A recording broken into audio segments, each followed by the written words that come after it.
حضرت عائشہ رضی اللہ تعالی عنہا نے بتلایا کہ میں نے نبی کریم صلی اللہ علیہ وسلم کے ساتھ حجۃ الوداع کیا۔ میں تمتع کرنے والوں میں تھی اور ہدی یعنی قربانی کا جانور اپنے ساتھ نہیں لے گئی تھی۔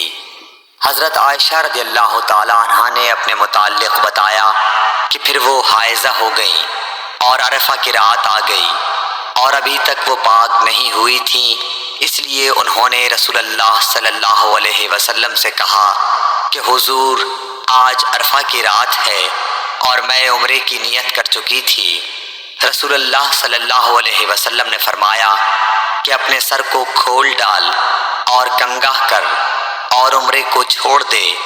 میں نے ایسا ہی کیا، پھر میں نے حج پورا کر لیا اور لیلۃ الحصبہ میں عبد الرحمن بن ابو بکر کو حضور صلی اللہ علیہ وسلم نے حکم دیا، وہ مجھے اس عمرے کے بدلے میں جس کی نیت میں نے کی تھی تنعیم سے دوسرا عمرہ کرا لائے۔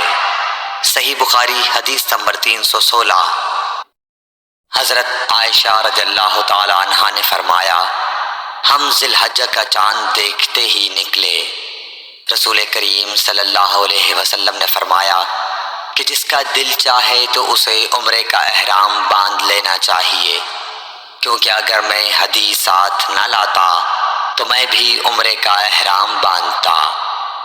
اس پر بعض صحابہ نے عمرے کا احرام باندھا اور بعض نے حج کا۔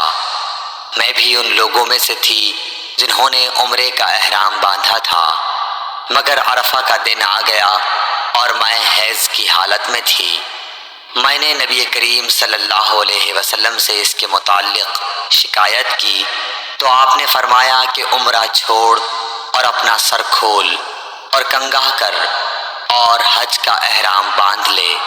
میں نے ایسا ہی کیا، یہاں تک کہ جب حصبہ کی رات آئی تو رسول اللہ صلی اللہ علیہ وسلم نے میرے ساتھ میرے بھائی عبد الرحمن بن ابی بکر کو بھیجا۔ میں تنعیم گئی اور وہاں سے اپنے عمرے کے بدلے دوسرے عمرے کا احرام باندھا۔ حشام نے کہا کہ ان میں سے کسی بات کی وجہ سے بھی نہ ہدی واجب ہوئی اور نہ روزہ اور نہ صدقہ۔ تنعیم حد حرم سے قریب 3 میل دور ایک مقام کا نام ہے۔ صحیح بخاری حدیث نمبر 317۔ حضرت انس بن مالک رضی اللہ تعالیٰ عنہ سے روایت ہے، نبی کریم صلی اللہ علیہ وسلم نے فرمایا کہ رحم مادر میں اللہ تعالیٰ نے ایک فرشتہ مقرر کیا ہے، وہ کہتا ہے اے رب اب یہ نطفہ ہے، اے رب اب یہ علقہ ہو گیا ہے، اے رب اب یہ مضغہ ہو گیا ہے۔ پھر جب خدا چاہتا ہے کہ اس کی خلقت پوری کرے تو کہتا ہے کہ مذکر یا مؤنث، بدبخت یا نیک بخت، روزی کتنی مقدر ہے اور عمر کتنی۔ بس ماں کے پیٹ ہی میں یہ تمام باتیں فرشتہ لکھ دیتا ہے۔ صحیح بخاری حدیث نمبر 318۔ حضرت عائشہ رضی اللہ تعالی عنہا فرماتی ہیں کہ ہم نبی کریم صلی اللہ علیہ وسلم کے ساتھ حجۃ الوداع کے سفر میں نکلے۔ ہم میں سے بعض نے عمرے کا احرام باندھا اور بعض نے حج کا۔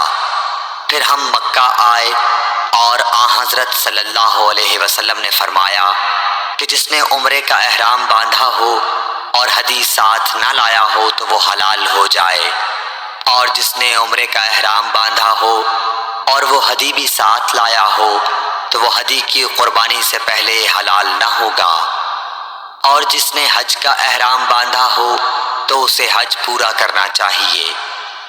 عائشہ نے کہا کہ میں حائضہ ہو گئی اور عرفہ کا دن آ گیا، میں نے صرف عمرے کا احرام باندھا تھا، مجھے نبی کریم صلی اللہ علیہ وسلم نے حکم دیا کہ میں اپنا سر کھول لوں، کنگھا کر لوں اور حج کا احرام باندھ لوں اور عمرہ چھوڑ دوں۔ میں نے ایسا ہی کیا اور اپنا حج پورا کر لیا۔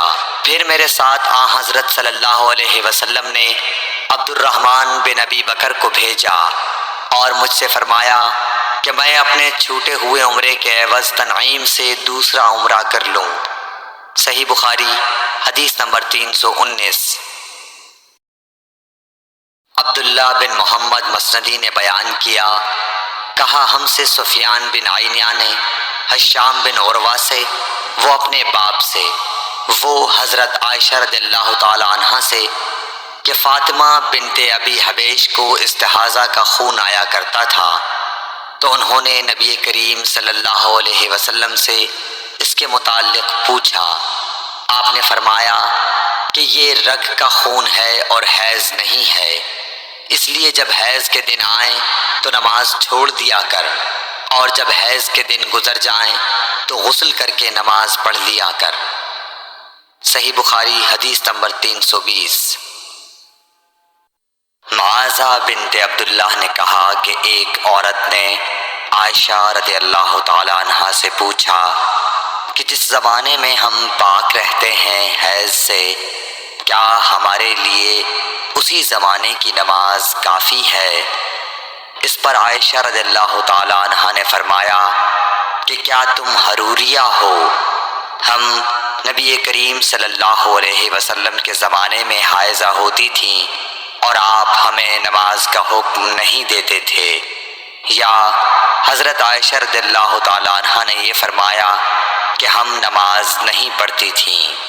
صحیح بخاری حدیث نمبر 321۔ زینب بنت ابی سلمہ سے روایت ہے، انہوں نے بیان کیا کہ ام سلمہ رضی اللہ عنہا نے فرمایا کہ میں نبی کریم صلی اللہ علیہ وسلم کے ساتھ چادر میں لیٹی ہوئی تھی کہ مجھے حیض آ گیا، اس لیے میں چپکے سے نکل آئی اور اپنے حیض کے کپڑے پہن لیے۔ رسول کریم صلی اللہ علیہ وسلم نے فرمایا، کیا تمہیں حیض آ گیا ہے؟ میں نے کہا جی ہاں۔ پھر مجھے آپ نے بلا لیا اور اپنے ساتھ چادر میں داخل کر لیا۔ زینب نے کہا کہ مجھ سے ام سلمہ نے بیان کیا کہ نبی کریم صلی اللہ علیہ وسلم روزے سے ہوتے اور اسی حالت میں ان کا بوسہ لیتے، اور میں نے اور نبی کریم صلی اللہ علیہ وسلم نے ایک ہی برتن میں جنابت کا غسل کیا۔ صحیح بخاری حدیث نمبر 322۔